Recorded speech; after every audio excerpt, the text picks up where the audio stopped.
It's party time! Woohoo! Yeah! Oh yeah! Viva Pinata! Viva, viva, pinata, yada, yada! There's a place where everything's sweeter. Step on the candy, oxygen meter. Meet all the candy-filled creatures. All pinatas love to dance. Feel the music start to prance. Boogie like they're dancing our pants. Welcome to picturesque Pinata Island. In its many gardens, all manner of pinatas live, dance, and dream that one day they will be chosen to entertain at a party as only pinatas can. Well, most pinatas, that is. Oh, fudge! Shake it, shake it, shake it. Like a party animal. Break it, break it, break it. Like a party animal. Shake it, shake it, shake it. Like a party animal. Break it, break it, break it. Like a party animal! Love to bump and love to bounce. But it's what's inside that counts. Delicious candy in large amounts. So grab a stick and take a swing. Do the pinata thing. Come to the place where party is king. Viva Pinata! Carl and Damon here from Brrraains A Head-Banging Life, gbhblofficial for short, and it's they made what into a TV series? Viva Pinata, filled with fun, filled with fun. It's season 2, episode 2, aired November 24th, 2007. As always, 2 segments: Fudge Match and Hudson's Holiday. We begin with segment 1, Fudge Match. It starts with an extreme ad for the Party Animals Champions Challenge. God, I had to rewind that several times to work out what they were saying. All the pinatas are really excited except for Fergie, who thinks it's boring. Fergie wonders about what kind of stuck-up pinata would enter the challenge and gets his answer as a super-fast fudge hog named Flex. Flex Fudge Hog arrives. You're shaking your head. Because as soon as he said that, I paused there and went, let's give him another one. Of course there This is. is exactly what they're going to do. We've done this already. Yeah. We've done this already. However, I really like the character of Flex. Yes, yeah. He's charming. He's cool. And the other pinatas are impressed by his shoes. He tells them he's going to take part in the challenge and invites them to dinner. And at dinner, everyone is impressed and praise Flex, which starts to get to Fergie. So I was intrigued by this. I was like, oh, this is the one where they could be nailing or failing to do something. Yep. They're given the impression that Fergie's jealous and Flex is cool. How are they going to resolve this issue? You know? The next day, figuring no one cares about Flex, Fergie goes to see Paulie. However, Flex is already there and has fixed Paulie's jukebox, which Fergie was supposed to do. In addition, Flex has upgraded it and Paulie calls him the greatest. Next, Fergie sees Flex impressing Les by being able to speak his language. Flex is the best, man! Yeah. Impressing Tina and Tennington with his topiary skills. I was like, oh, be still my beating heart. And impressing Franklin with his surfing as well. So basically, he's just better than Fergie. Everything, yeah. As the day ends, Fergie has had enough and angrily throws Flex's shoes away, like at speed. Which you'll naturally forget about until the end of the episode for some reason. Yep. Which does also remind him about the race. And he figures he can impress his friend who decides to enter and win it. And even I was like, is he stupid? But we will find out why. Yep. It's race time. Straight to that, which I was at least pleased by. Let's just get to the actual thing. Yeah, no hanging around.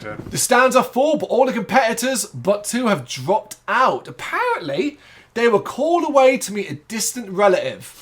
And we quickly established it was Fergie's doing. Brilliant scene. As we cut away to the other competitors sort of standing around in the same area, like waiting for someone that's never going to turn up. And Fergie's sort of sinister look at the camera. I was like, that's the shit I like. It's so stupid, but it's so funny. Right? Yeah, it's funny. It made me laugh. I was like, yeah. The last 2 competitors are Fergie and Flex, obviously. Flex is interviewed and is nice about Fergie. Yeah. And I was like, that's interesting. I kind of thought we'd get to a point where either Flex turns out to be a big baby or he turns out to be a villain. A bad guy, yeah. Yeah, but no, it's not the case at the moment. But I still thought they might do it, you know? Fergie winks at the camera, suggesting he's planning to mess with Flex during the race. So I was like, okay, so Fergie's going to be the villain. He has to learn a lesson by the end of it, right? He has to learn a lesson. The race begins. See, I thought differently. I thought they were going to go for like the rabbit in the hair. They kind of do. Oh no, you're right. They don't do that. Yeah, that's Flex. what I thought. Yeah, he could be too overconfident, and this is where he's going to be the bad guy. Be too overconfident. He's going to fall asleep or something. That's what I thought. And Fergie says, "Yeah, I hear you."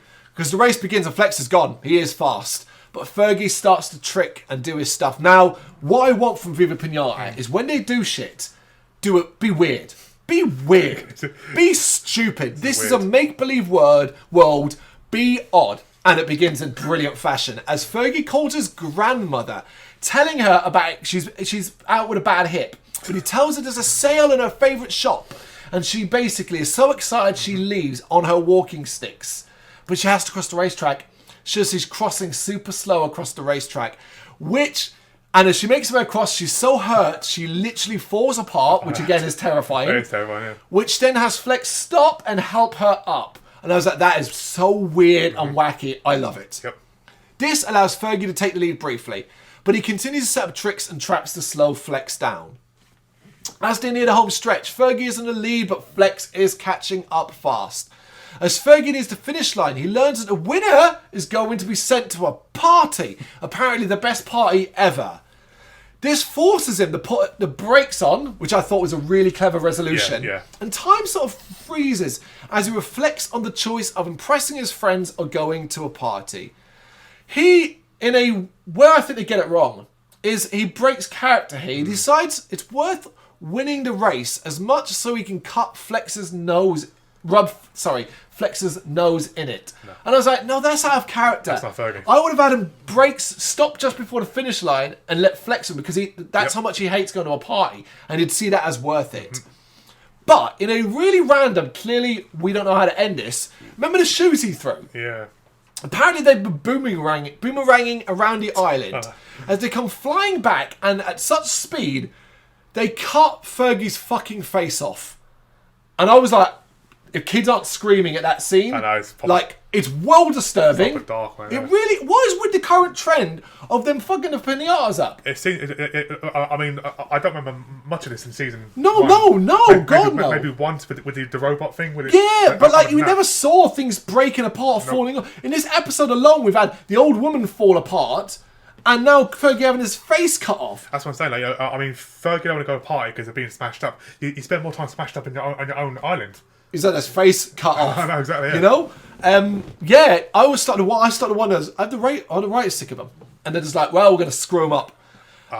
Last episode, they're all going to die. That's what it is. That's why the show's cancelled. It's got to be. I don't think it was cancelled. I think it was ended. I don't think it was cancelled. Flex stops and picks Fergie up, bringing him across the line first, so Fergie wins anyway. I thought that was a cool-ass touch. Yeah. However, all his friends have left, and Fergie realises he's made a mistake. I didn't really understand that either. No. I was like, okay, now it's going to resolve that in a way that I don't agree with. Yeah. Flex offers to take his place, though, revealing that he admires Fergie. And I was like, wow. Yep.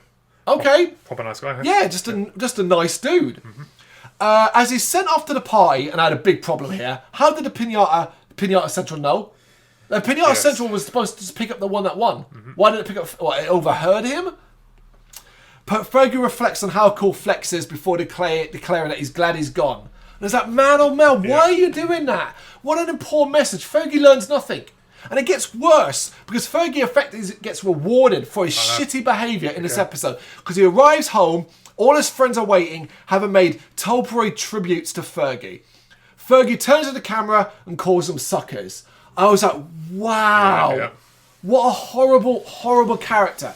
Why would you write it that way? He learns nothing. He gets away with it, and he treats his friends like they're suckers because they like him. He could have looked at the camera and done a bloody an ace rimmer. What a guy! Yeah, what a guy! I just saying, what a cool guy. You just have Fergie say like I was wrong. Yeah, but he gets away with it, and he's rewarded for it. It's stunningly poor. And the worst thing is, this is one of the better segments. Yeah. I don't think this is one of the better segments overall. It is, considering it's Fergie, but it was actually a good episode with Fergie. It was fun. We laughed a lot and stuff like that. So really disappointing ending. And I guess I can at least say the ending outraged me enough to give me this opinion. Yeah. Shame about segment 2, Hudson's holiday. Again. Yes, the Hudson episode, Damon. Again. We begin as Hudson is being given a rundown of his duties, and it seems as though he's burning the candle at both ends. He doesn't even have enough time to sleep, as we're kind of basically told he gets 8 seconds of sleep. All of this is going to get him to him eventually, and we see this as he attempts to film an ad. He seems to be developing a twitch, which is ruining his performance. It's a bit more than a twitch, in my opinion. Yeah. It seems as though Hudson is suffering from stress, according to Quackberry, and the cure is to take a relaxing vacation. Hudson is against the idea and really unhappy about hearing the word postpone. He insists that he'll be okay, but we see his twitch is getting so much worse as his appearances go badly. Simone has to deal with phone calls asking about Hudson's health. I was intrigued. I thought, are we really going to deal with the idea of burning out? Yeah. Like, it's something I think most people can relate to in their jobs, in life and stuff like that. It happens to me all the time. I feel burnt out by doing videos and site content and stuff like that. And, you know, you're trying to find a way to balance and feeling guilty about, like, postponing work or putting something off. Yeah. I thought it could have been really interesting. Definitely, yeah. Fuck this episode for not, you know, not following through with it.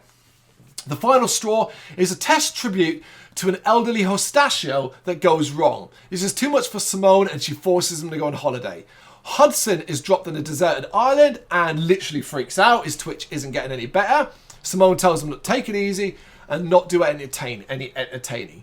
Hudson decides, well, look, okay, you know what? I will take advantage of the piece. But he can't help himself. And in a funny scene, automatically starts to advertise the island. I know. I did like the fact he just can't help himself. Yeah. No matter what he does, he just slips into entertainer mode.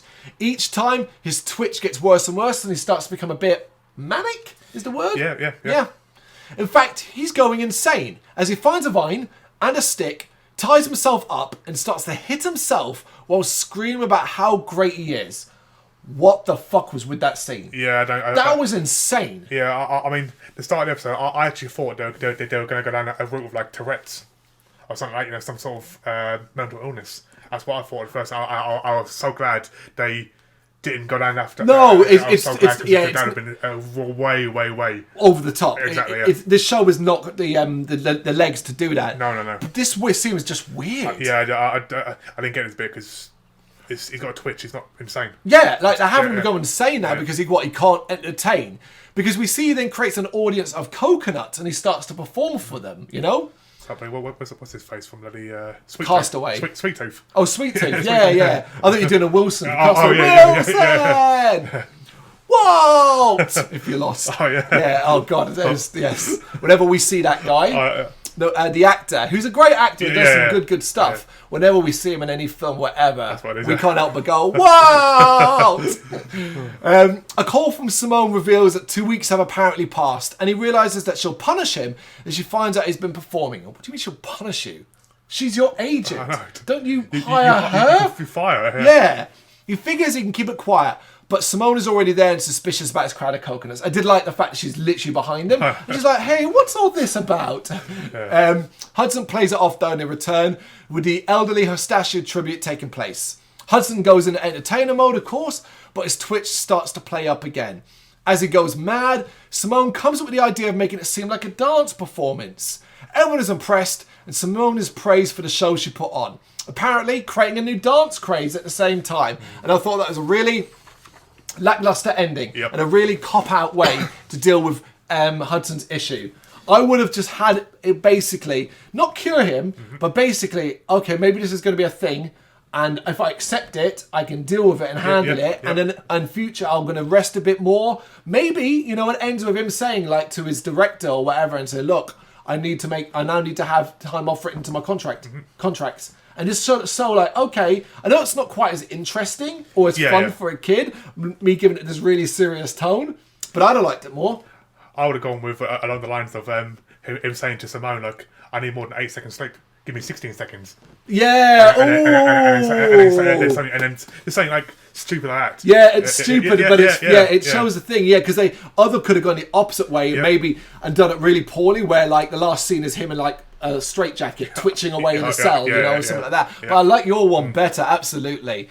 2 segments: Fudge Match and Hudson's Holiday. Fudge Match, one of the better segments we've covered. Yeah, definitely. And Hudson's Holiday, a throwaway one that's forgettable as hell. Yep. But that is episode 2 of season 2. Viva Pinata. You got any thoughts? You know what to do? Let us know in the comments. Thank you very much for watching. If you'd like to see more content like this, please consider hitting the subscribe button. It is gratefully appreciated. You can find us over at gbhbl.com, our full website, where reviews, news, and so much more goes up daily. We're also on all social media platforms: Facebook, Instagram, Twitter, Threads, at GBHBL. Just search for GBHBL and you will find us out there. We also have merchandise on sale. You can access the shop via the website.